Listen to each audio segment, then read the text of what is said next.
Okay,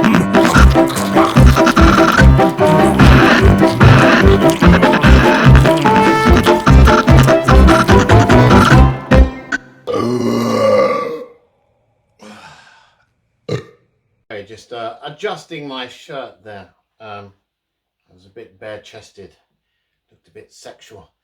Anyway, welcome to another edition of Eat and Drink the Week. I am your host, Hairy Foodie Guy, appropriately named.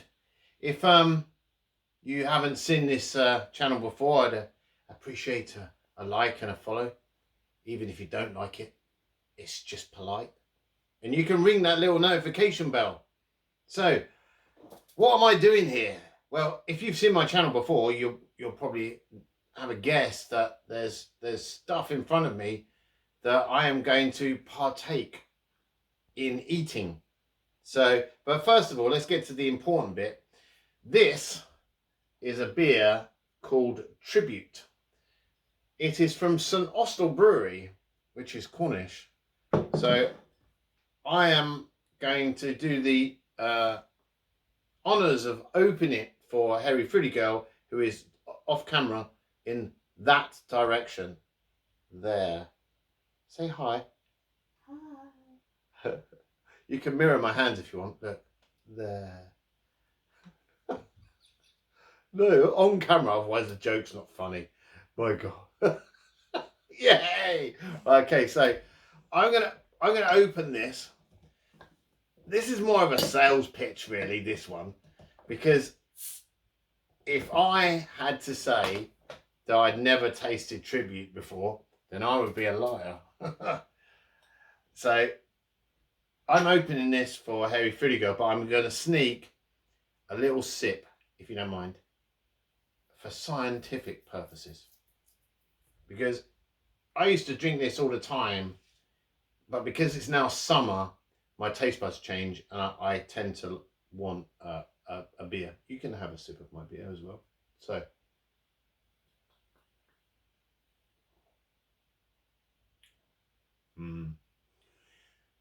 if you buy Tribute, don't drink it warm. Put it in the fridge. It's amazing. St Austell's Brewery. I'll pass that to you, so I'm not teasing. So there you go. And I've got what is described as a complex recipe. I've got Cobra. Now, I don't know if I've drunk Cobra or not. I have a vague memory of having Cobra in an Indian restaurant. And then I looked it up, and it was originally brewed in Bangalore and is now made in Dublin. I don't know how that happened. That's the Commonwealth for you. So, but anyway, this is Cobra. So we have Indian beer, Cornish ale, or Indian lager. So let's have a look at this then. Oh, so I've got Indian beer brewed in Dublin, poured in a Cornish glass by a non-Cornish man living in Cornwall. There you go. Oh. It's certainly lively. It's very bubbly. I mean, this isn't science. It's just the fact I want a beer, really. It's like to go with the snacks that are the science, because I've got some weird snacks. Very weird. Even weird for me. And I've eaten some weird shit. So, cheers. Oh,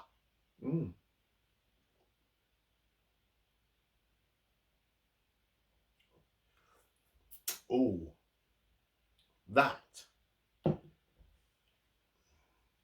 is some kind of special, actually. I really like that.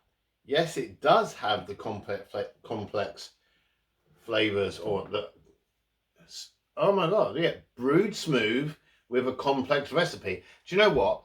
If I hadn't read the can, I could have sounded all clever then, and I could have said that, but I've read it off the can now. But do you know what? It does exactly what it says on the tin. That is so smooth and so yummy. I even think that a non-lager drinker might like it. So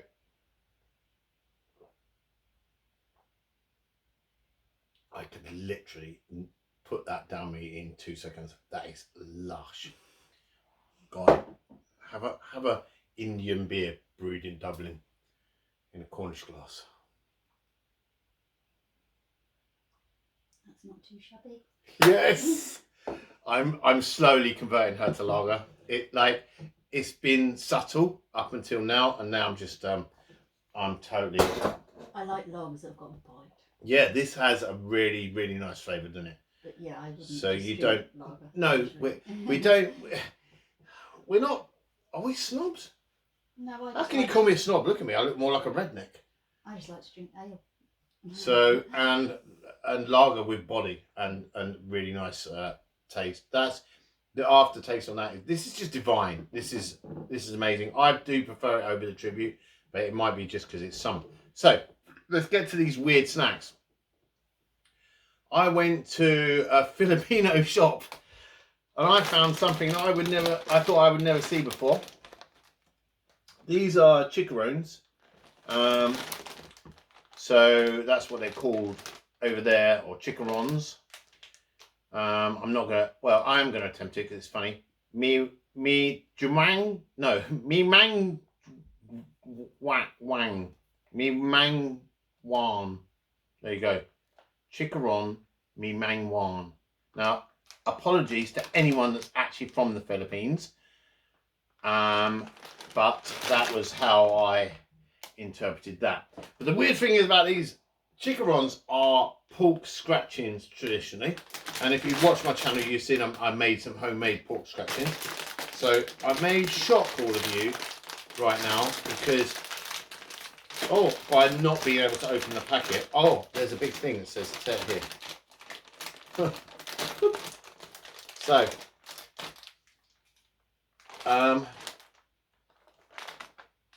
that's a weird smell. Smell those. They smell a bit like Monster Munch. Okay, so if you watch the channel, you know that Foodie Girl is primarily a vegetarian, but she is officially a pescatarian. So because she eats fish. So I can't. Literally, it was just that little bit that came off. Time for the bite. Destroy the kitchen. It's not my fault. There's washing up. It's piled up because I haven't done it. So officially, it is my fault. But anyway, I'm waffling, and but these are pork scratchings. So that there is a pork scratching. Would you like to try your first ever pork scratching? No, thank you. Okay. Would you like to try your first ever pea protein pork scratching that has never been anywhere near a pig? Okay, so it's not really pork scratching. No. It's a pea scratching. No, it says on the packet, no pork scratchings crackling. Okay, I'll try a pea scratching. That's pea protein. Never seen anything like it in my life. So I wouldn't say that they're any healthier than pork scratchings, to be fair. They've got a lot of salt in them.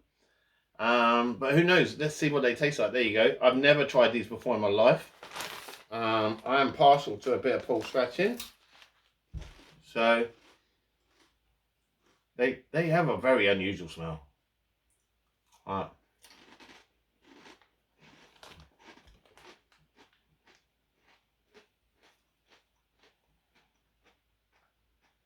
So they're like maize, like pickled onion. Yeah, there is a bit of Monster Munch about them. Yeah. You don't like maize crisps, you like real crisps, don't you? Not especially, no. But I still think, for science, you need to just finish that one. I don't dislike these. I think they're actually really yummy. But, being someone that actually does partake of the occasional hairy pork scratching, sorry, vegans and vegetarians, not often, mind you, maybe a couple of packs a year, apart from this year, with that, we don't talk about that pork scratching binge that I went on. Never happened. So, another one. No, not really. So these are the first ever pea protein pork scratchings that I've ever tried. And hats off to them for trying. It doesn't taste anything like a pork scratching at all. But it doesn't taste bad to me. There's it's like if you merged beef Monster Munch and pickled onion Monster Munch and then made them flat and crispy. What do you reckon? Yeah, because they're more dense and crunchier than Monster Munch. Yeah, I like the texture. I really like the texture. So these are them. That's they. So I mean, I suppose if you were a vegan and you wanted some hyper processed pea protein pork scratching replacement, then you might be happy. I just looked at the company name's called Jack and Jill. Mm-hmm. Isn't that a reference to something naughty? Jack and Jill. Don't worry about it. No idea. I don't want to make the video X-rated, so if it is, don't drop it in the comments. I just think that is something I don't rude. want to Google that, actually, to be honest. Not good. So, right, well that, for me, they're really nice. Yes, they're salty, but if you're having a beer, you kind of want a salty snack. And I don't find the flavour offensive at all. I like Monster Munch. I wonder what Carl Pilkington would make of those. He'd be like... I think he'd definitely have something to say. Yeah, he'd be like, what's the point? What's the point? If you're going to eat a pork scratching, eat a pork scratching. Don't eat a pork scratching made out of peas. It's just stupid. And they say it's like Monster Munch anyway. I like Monster Munch, so I feel weird. I think he would feel strange about it. I don't think he'd be entirely comfortable. Maybe I'm not entirely comfortable. Oh, there's a hint of scampi and lemon in there as well. You know them old school little packets of crisps? Yeah. I've just done an aftertaste of that. So I actually like these. They're good. But they don't taste anything like pork scratching. So they don't satisfy my the occasional need for pork scratchings. I expected them to be crunchier than they are. If they're supposed to be pork scratchings. Yeah, because pork scratchings are proper, like, hurt your teeth things. The homemade ones I made lasted me ages. That was the week we don't talk about. They lasted me a week. But they were homemade and cost me 38p. So, as Harry Fruity Girl is a pescatarian, we bought from Thailand, and I thought this Cobra beer was from Thailand, so I was hoping to marry everything up neatly, but we haven't. We've crossed loads of different continents. So we've been to the Philippines, to Thailand, to Bangalore, to Dublin, and back to Cornwall. So it was a good journey.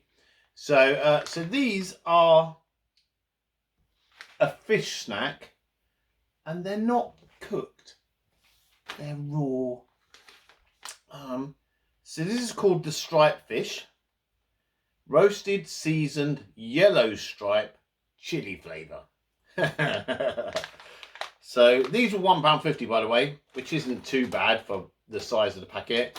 These were £2.75 in the little Filipino shop that I went in. And I was just interested to find something that we could both eat. That was unusual, that we'd never tried before. But then we made the mistake of Googling striped fish. Don't do that if you're going to eat these, because they're really cute fish. So it made me feel a bit guilty. It was like eating Nemo or something. But hey, we can't be hypocrites. We both eat fish. Oh my days. You've got to just go for it. Okay. I just opened that packet and the smell just went straight up. It's an assault on the senses. Really? Do you wanna sniff? Yep. Right, okay, what I'm gonna do is this, right?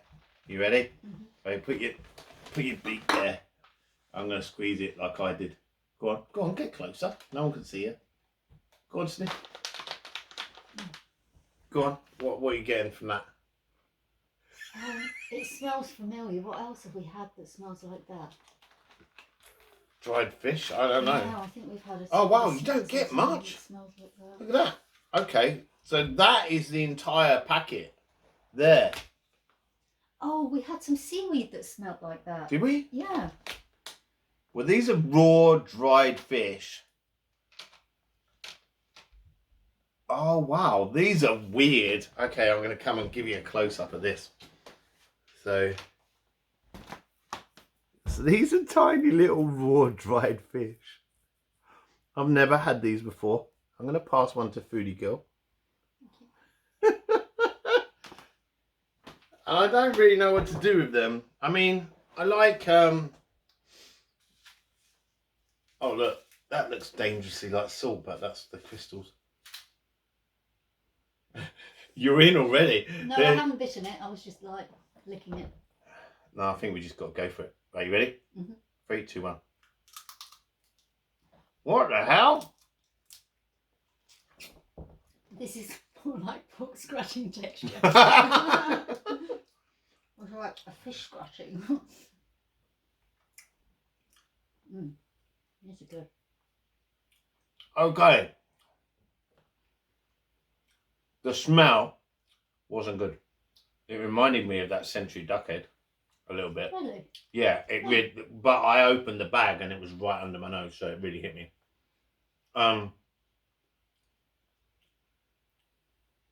Yeah, the smell's still weird, but the taste and the texture, this is like a fish pork scratching. I'm not getting much chili. Mine's quite spicy. Is it? I must have got a good one. Damn it. But I actually really like these. I'd eat these again. What was that? Have you had Bombay duck in the Indian? It's a piece of dried fish. Mhm. It's really dry. It's not chewy like this. It's kind of crispy. It's called what? Bombay duck? Yeah, I And think. it's fish? Yeah. Okay, that's curious. Correct me if I'm wrong. I might be wrong. I don't know. You got your phone there. But I'm pretty sure it's called Bombay duck. But it's a long time ago. Yeah. I don't think I've seen it in restaurants down here. It was when I was in London. But I used to like it. It's long, thin pieces of dried fish. And some people would like urge at the idea, but I've always been adventurous with food, which is why I'm here today, sitting in my kitchen with you. You know, would you like another one, darling? Mm-hmm. See, these are good, real good. So I know we're waffling, because that's what we do here. But there you go. So it looks like a tiny little ray. I'm just whacking the whole lot in. I did chew it last time.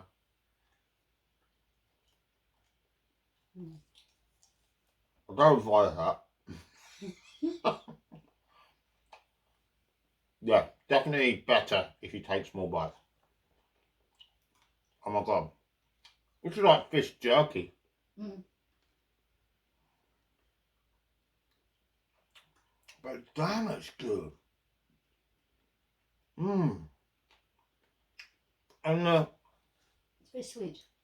yeah, it's sweet and spicy. So this little tray looks like it contains nothing. But what I will say for myself, I don't know whether you agree, I actually find these very filling. Is it because they're dehydrated and we're rehydrating them as we eat them? Maybe. I think these are tasty. I'd buy them again. Would you? Mm-hmm, definitely. Would you buy them again? No. Nor would I. So we've got the pea protein, no pork scratchings, and the little striped fish that kind of, Take a picture of them. yeah, I think we should, yeah, go for it. This can be the screenshot if you want. Okay. We could do a little Finding Nemo picture. So there you go. Oh, definitely bite them. When I put the whole piece in, it was just like a bit of shoe leather. You can get all the subtle flavours when you bite them. These are fantastic.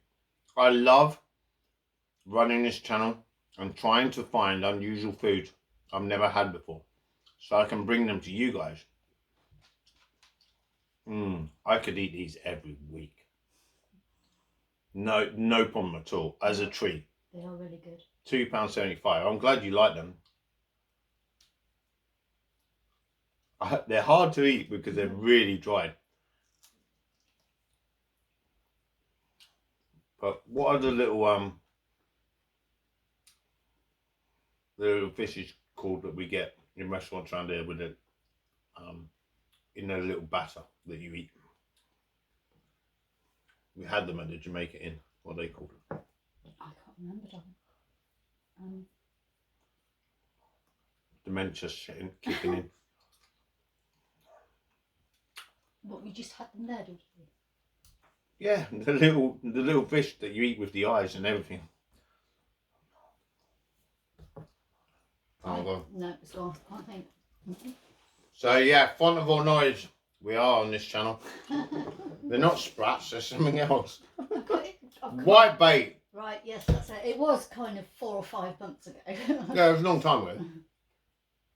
But if you like white bait and you're not put off by the idea of eating a whole fish, you'll like these.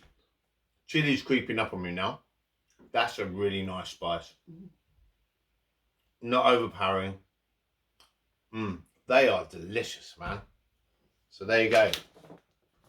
I found these in a little Filipino shop that I couldn't pronounce the name of in Barnstaple, believe it or not. So, and I just went in there innocently thinking, I wonder if they've got anything that I haven't eaten before that I could actually read the packaging of and recognise. Like, you know, because I have bought some weird stuff before and then realised, oh, this isn't a snack. You need to rehydrate this and cook it, especially with the dried fish. Like, I was, you know, and sometimes some of the people that work in the shops, their English isn't as good as other people that work in the shop, so they find it difficult to explain to this ginger, hairy English person exactly what it is in my hand, because I love all these weird dried fish foods and stuff like that. So anyway, that's the end of that, really. I really like that fish. I like this, but I wouldn't buy it again. I don't know, it's pretty cheap, actually. Let's try again. It's £1.50. And if I want to be all self-righteous and I feel like having pork scratchings, and then I think, no, actually, I want something that tastes like scampi and lemon, pickled onion and beef monster munch all at the same time. But with the crunch of the scampi and lemon, that's what the crunch is. It's that scampi and lemon crunch. It's something vinegary that keeps getting me every time. No, I've changed my mind. I would buy these again. I'm claiming these. I don't know what we're doing with them. We might fight over them. But we need our proteins. So anyway, thanks for watching. I hope this has been educational. I hope some of you go out and find these amazing dried fish. The fact that it's raw and dried, I think is absolutely brilliant and quite subtly flavoured. Like, but yeah, just don't open them right under your nose because it might put you off because the smell was quite strong. So anyway, thanks for watching. I'll say cheers. I hope you've all had a wonderful start to your week, and we'll see you in the next video. And I don't even know what it's going to be.